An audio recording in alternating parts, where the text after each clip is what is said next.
আমার কাছে মনে হয় জায়েদ খান বাংলাদেশের সবথেকে সুন্দর হিরো। মুভি দেখার জন্য আমি কিন্তু হাতে সোনার চল লিখে এসেছি। জায়েদ খান হচ্ছে আমাদের বরিশালের গর্ব। এখনকার সময়ের কিন্তু সবার ক্রেজ হচ্ছে জায়েদ খান। কেউ সুখে টানে, কেউ না বুঝাই টানে, আরে টানতে টানতে টানতে সব শেষ হইয়া যায়। জায়েদ খানকে পছন্দ করার হচ্ছে একটা কারণ না, অসংখ্য কারণ আছে। সব থেকে সুদর্শন একজন হিরো বাংলাদেশের মধ্যে, তা আমার ওটা মনকে ছুঁয়ে যায়। আমি বরিশালের মাইয়া, আর দেখবি কত চাইয়া, মোর দিলেরই সাইয়া।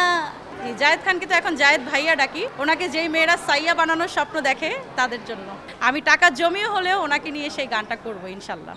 শাকিব খানকে নিয়ে কথা বলতে চাচ্ছি না, আমার কাছে সবার থেকে বেস্ট মনে হয় জায়েদ খান। এইবার প্রথম আমি সিনেমা হলে সিনেমা দেখতে আসছি শুধুমাত্র জায়েদ খানের সোনার চর দেখবো তাই। আমার কাছে মনে হয় জায়েদ খান বাংলাদেশের সব থেকে সুন্দর হিরো।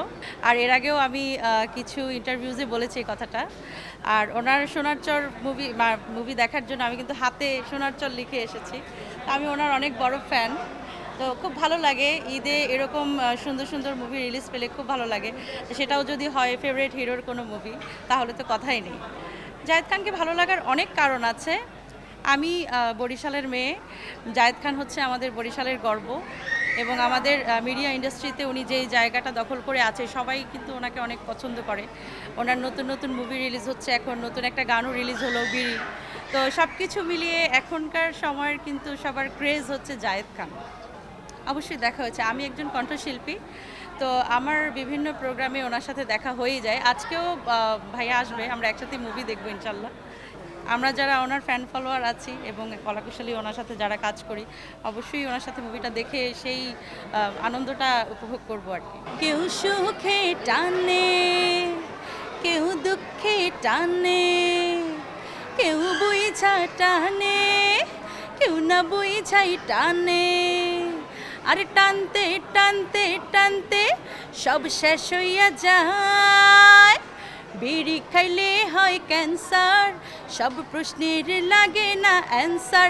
আয় হায়, বিড়ি খাইলে হয় ক্যান্সার, সব প্রশ্নের লাগে না অ্যান্সার। জায়েদ খানকে পছন্দ করার হচ্ছে একটা কারণ না, অসংখ্য কারণ আছে। প্রথম কারণ হচ্ছে উনি সব থেকে সুদর্শন একজন হিরো বাংলাদেশের মধ্যে। আমার কাছে আরও অনেক হিরো আছে, তো আমার কাছে আর কাউকেই ভালো লাগে না, ওনাকে ভালো লাগে। ওনার সৌন্দর্য, ওনার হাইট, ওনার ফিগার ফিটনেস, ওনার গায়ের রং, ইভেন সবাই কিন্তু অনেক স্টাইল মেরে অনেক অ্যাটিটিউড নিয়ে কথা বলে, উনি কিন্তু সেটা করে না। উনি খুব সুন্দরভাবে, সাবলীলভাবে, ইজিলি কথাগুলো বলে, এবং কখনো কখনো বরিশালের অ্যাকসেন্ট চলে আসে। যেহেতু আমি বরিশালের মানুষ, তা আমার ওটা মনকে ছুঁয়ে যায়। এই বরিশালের মাইয়া এই গানটা আমি নেক্সট রিলিজ করছি। এই গানটা হচ্ছে আমার নিজের লেখা, সুর করা, মিউজিক ডিরেকশনটাও আমার করা। এই গানটি আমি জায়েদ খানের জন্য করেছি।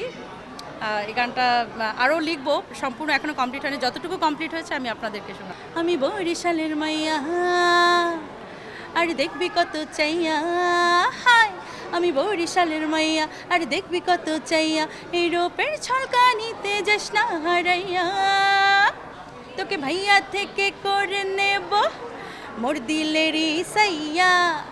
আজ ভাইয়া তুই কাল হবি নাকি বরিশালার সাইয়া, সাইয়া সাইয়া ভাইয়া ভাইয়া। জায়েদ খানকে তো এখন জায়েদ ভাইয়া ডাকি। ওনাকে যেই মেয়েরা সাইয়া বানানোর স্বপ্ন দেখে তাদের জন্য। ওনাকে আমি সরাসরি অফার করেছি, কিন্তু উনি এত বড় একটা রেমুনেশন দাবি করেছে। সবাই হয়তো মনে করে যে উনি খুব বেশি রেমুনেশন নেন না, কিন্তু আমি জানি যে ওনার পেমেন্ট অনেক হাই। সো সেটা অ্যাফোর্ড করতে পারবো কিনা আমি জানি না, তবে ওনাকে আশা রাখি যে উনি গানটাতে কাজ করবে, এবং আমি টাকা জমিয়ে হলেও ওনাকে নিয়ে সেই গানটা করবো ইনশাল্লাহ। আমার মনে হয় রাজি হবে। উনি তো গানটা পছন্দ করেছেন, এখন স্বাভাবিক, এটা ওনার কাজ, তাই না? যেমন আমরা কণ্ঠশিল্পী, আমরা তো একটা রেমুনেশন নিয়ে হচ্ছে আমরা স্টেজ শো করি বা প্লেব্যাক করি। তো ওনাকে ওনার রেমুনেশনটা অবশ্যই পেমেন্ট করতে হবে, কিন্তু সেটার জন্য আমার অনেক বিগ একজন প্রডিউসার দরকার। যদি কেউ এগিয়ে আসেন, আমি অবশ্যই এই গানটা ওনাকে নিয়ে করতে চাই। না, আমি অন্য কোনো হিরোকে নিয়ে আসলে কথা বলতে চাচ্ছি না, শাকিব খানকে নিয়ে কথা বলতে চাচ্ছি না। উনিও একজন ভালো হিরো, তো আমি কারোর সাথে কারো কম্পেয়ার করতে চাই না, তবে আমার কাছে সবার থেকে বেস্ট মনে হয় জায়েদ খান। এইবার প্রথম আমি সিনেমা হলে সিনেমা দেখতে আসছি শুধুমাত্র জায়েদ খানের সোনার চর দেখবো তাই। না, আমার বাসায় বসে এমনিতে টিভিতে যেটা দেখা হয়, সিনেমা হলে কখনো ওভাবে দেখা হয়নি। আর সিনেমা হলে এসেছি শুধুমাত্র ওনার সিনেমা দেখবো এজন্য।